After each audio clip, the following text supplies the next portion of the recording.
NG Qorasuvda navbatdagi 190 kvadratli ofis obyektini podключ remontini yakunladik. Hozir sizlarga YouTube'da to'liq obzor qilib ko'rsatib beramiz.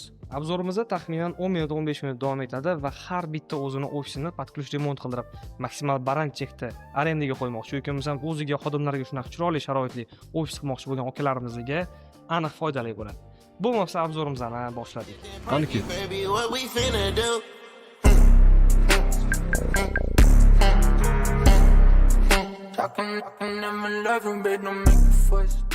Ofisga kirishimiz bilan ishchi tarafimizda bizda prixoshka mebellarimiz va ishchi zonalarimiz joylashgan. Kerakli buyumlarni solib qo'yishga va kiyimlarni ilib qo'yishga juda ham qulay. Oybek aka, bu mijozimizni bizga qattiq aloqaga chiqdilar. Obyekt uchun talablari qanaqa bo'ldi? Bu mijozimiz avvaldan ko'p vazifalar berib kelganlar. Ko'p obyektlar bitkazganmiz, uchastkalarni, kvartiralarni dizayn proyektlarini qilib berganmiz. Doimiy mijozimiz. Aloqaga chiqdilar, chiroyli qilib, loft stilida dizayn proyekt qilib, logistika uchun ofis qilib berishimizni so'rab o'tdilar. Shu sababli biz loyihani qildik, o'zimiz loyihasini qilganmiz, loyihani qilib, realizatsiyasini полный podключ topshirishini ta'minlab berganmiz. Bu obyektda asosiy talablari shundan iborat bo'lganki, birinchi navbatda ventilyatsiya, konditsionerniya sistemasi. Albatta shum izolyatsiya eng muhim jihatlardan deb aytib ketganlar. Shunga moslashtirib loyihani qilganmiz. Biz bo'lmasa obzorimizni ikkiga bo'lsak taklif qilgan bo'lardim. Birinchi dispetcherskiy zonani obzor qilib beramiz, undan keyin direktorskiy oshxona biz необычный konstruksiya qilganmiz, uni tushuntirib beramiz. Uyodagi ish zonani ham qisqa tushuntirib beramiz. Davaychi bo'lmasa, mana aytdingiz, asosiy talabimiz bo'lgan bizda konditsionerli sistemada shum izolyatsiya. Nima ishlatildi, nimasiga ahamiyat berildi?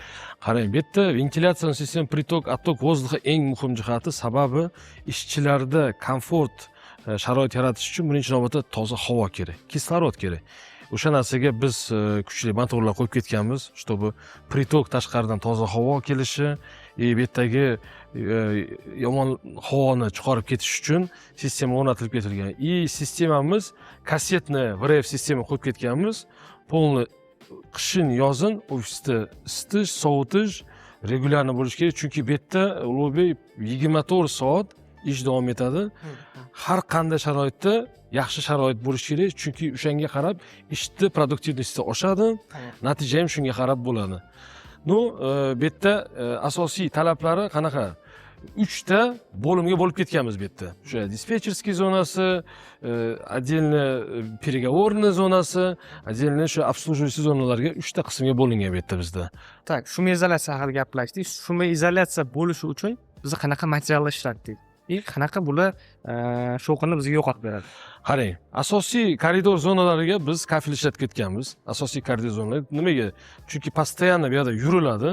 Uni artib tozalashga qulay bo'lishi uchun, lekin ishchi zonasiga kelganimizda devorlarimiz ko'rayotgan bo'lsangiz, loft stilistikasiga qilingan, yuqori qismi klinkerni kirpichdan qilingan, pastki qismi gips karton bilan to'sib chiqilgan. Buni orqa qismida shum izolyatsionni утеплитель и shum izolyatsiyani yo'q qiladigan materiallar qo'llab ketganmiz, чтобы shumni maksimal поглощать qilish uchun.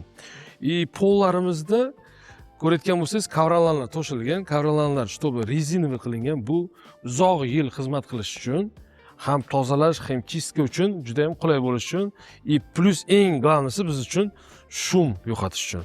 Chunki dispetcherskiy bilan logistika bo'lgandan keyin bu постоянно telefonda aloqada bo'lish kerak. O'sha mijoz bilan постоянно kontaktda bo'lish kerak. O'shaning uchun bu yerda asosiy решенияларdan shu bo'lgan. Yana bitta ahamiyat beradigan jihati, patologlarimizga e'tibor bersangiz, необычный detallar qo'yib ketganmiz. Konstruksiyalardan yasaganmiz, dizayn proyektimizda ham один к одному hali kadrdan ko'rsatib o'tadi. Shu narsalar qo'yilgan, metalldan под zakaz yasatirganmiz.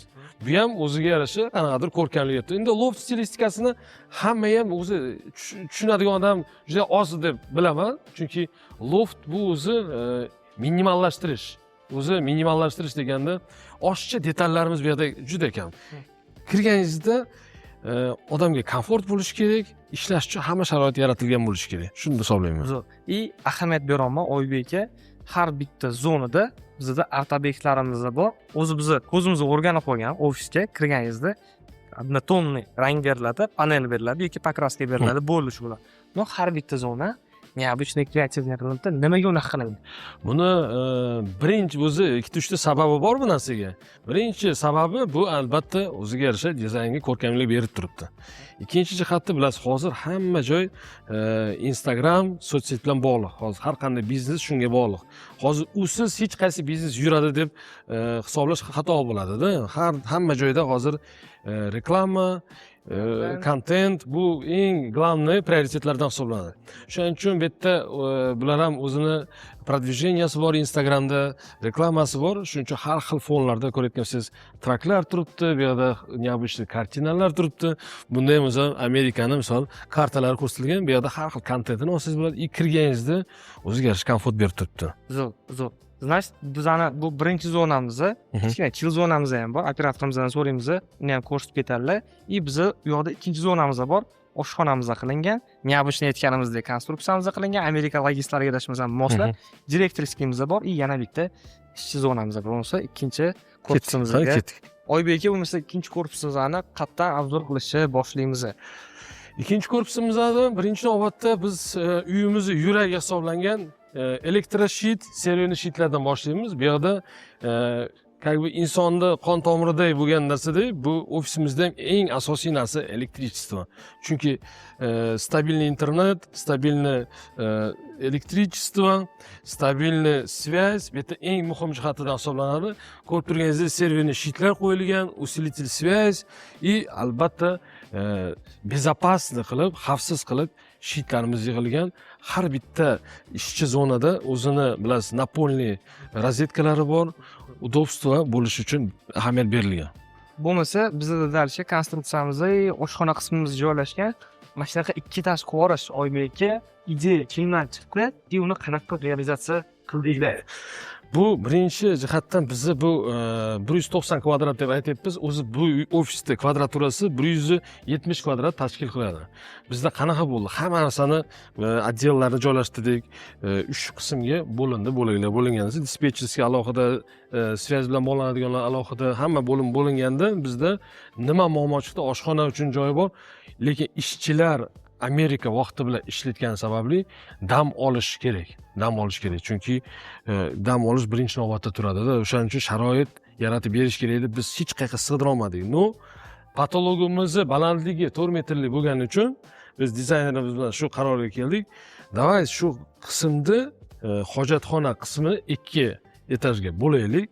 Bir etajda misol sanuzellar, ayollar uchun, erkaklar uchun sanuzel, yuqori qavatda bemalol dam olib, qordan chiqarib, ishini davom ettirish uchun shunaqa sharoit yaratib ketildi. Biz juda ham yaxshi bilamiz, Amerika logistlarini uyqu bilan vaqt nito bo'lganligi uchun, bir-biriga to'g'ri kelmaganligi uchun normalniy problemalar kelib chiqadi. Buni juda ham yaxshi bilishadi. O'shaning uchun mana shunaqa individualniy, kreativniy, необычный qilib konstruksiya qilib ketganmiz. Bu o'ziga yarasha, agar pul jihatidan hisoblasangiz, 20 kvadratda ham o'rtacha hisobda $1000 olsangiz ham $20,000 misol mijoz uchun bu plyus bo'lib turibdi. Biz dars o'tganimizda oshxonamiz bor, bemalol bitta komanda o'tirib ovqatlanishiga sharoitimiz bor. Pastimizda aytdingiz, hojatxonalarimiz, sanuzelimiz joylashgan. Tak, dars bizda ikkinchi zonamiz qanaqa zona? Biz bu yerda ko'rayotganimiz razvednoy sistema bilan bo'lib ketganmiz. Bu ham o'ziga ko'rkamlik и shumni ajrat qilish uchun. Chunki oshxona zonada ovqatlanadi, hid bo'ladi, shum bo'ladi, shuni ajratish uchun qilib ketganmiz. Oshxona zonaga e'tibor berayotgan bo'lsangiz, hamma sharoitlar bor. Bemalol o'tirib, ovqatlanib, tanovul qilib, choyini ichib, hamma xolodilniklarimiz o'rnatib ketganmiz, mikrovolnovkalar bor. Bemalol, menimcha eng yaxshi sharoitlarda menimcha O'zbekistonda deb o'ylasam bo'ladi. Zo'r. Bo'lsa, dars keyingi xonamizga o'tamiz biz. Tak, Oybek aka, bizda dalchi ELD zonamizni bitta xodimlarga biz qanaqa ishlaydigan, qanaqa udobsizlar qilib berganmiz. Qarang, ELD zonasi logistikani asosiy yuragi hisoblanadi. Asosiy monitoring ishlari, shu yerda mijoz bilan bog'lanish, o'sha переговорlar, yukni qayerga tashlash hammasi shu yerda olib boriladi. ELD zona eng sentralniy arteriya hisoblanadi desak bo'ladi. Bu yerda qarang, telefonda ko'p bog'lanish bo'lganligi sababli akustikaga biz juda qattiq ahamiyat berganmiz. o'rgatgansiz hamma joyda akustik panel ishlatilgan shumni poglashat qilish uchun. Chunki xodim soni bu yerda ko'p. O'rgatgan bo'lsangiz shu bo'limda o'zida bizda 20 tadan oshiq 15 ta 20 ta odam ishlayapti.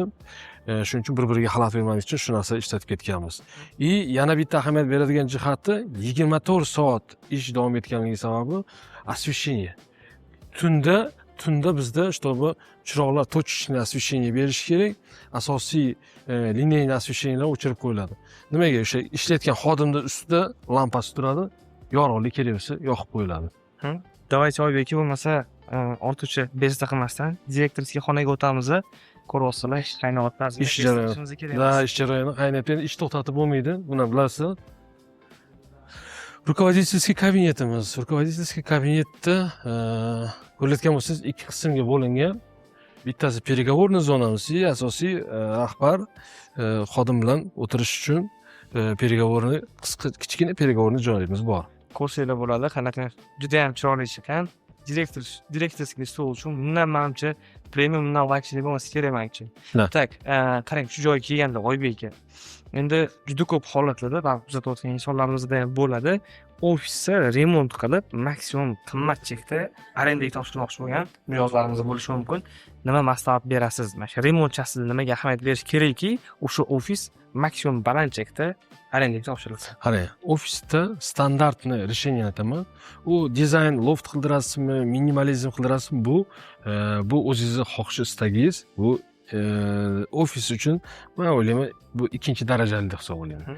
Asosiy bu yerda e'tibor beradigan narsa bu ventilyatsiya. Bu konditsionerирование. Bu shum izolyatsiya. Ofisda eng asosiysi shu hisoblanadi. Chunki kislorod kerak, issiq sovuqda komfort sharoit kerak, ishchilar shunda maza qilib ishini qiladi, sizga yaxshi rezultat olib kelib beradi. Mana sizlarga ofisimizni qo'ldan kelgancha obzor qilib berishga harakat qildik. Xato kamchiliklari bo'lsa rozi bo'lasizlar. Agar sizlarni qiziqtirgan mavzu bo'lsa, kommentariy yozib qoldiringlar. Keyingi YouTube videolarda shu mavzuni yoritib berishga harakat qilamiz. Agar sizda ham remont qildirmoqchi bo'lgan ofis, kvartira yoki uchastka obyektingiz bo'lsa, bemalol oksigen jamoasiga murojaat qilsangiz bo'ladi. Mana shunday chiroyli qilib o'zingizga topshirib beramiz.